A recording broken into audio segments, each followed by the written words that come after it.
Okay, to start with naming of alkyl halides. I want to remind you that all of what we've learned with naming, you will still need to know, and we're going to constantly be building on it.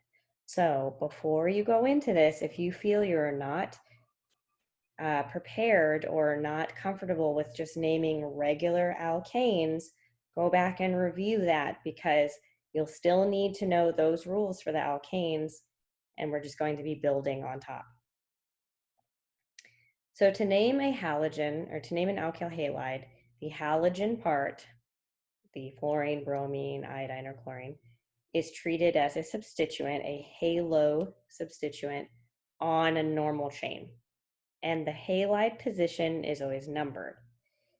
To name them, you're always going to use the identifiers shown here. So fluorine would be fluoro, bromine is bromo, iodine is iodo, and chlorine is chloro.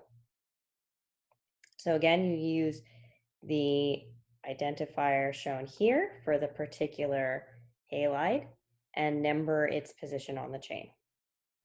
So examples here, here's a chain, a 5-membered chain, 1, 2, 3, 4, 5. So it's a pentane, and it has a fluorine on the first carbon. Remember, we always want to number in a way that substituents are closest to the beginning of the number.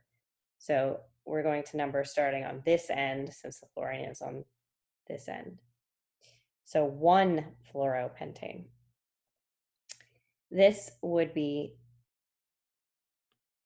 a 1, 2, 3, 4, 5-membered chain again. So it's again a pentane, and the bromine is on position 2.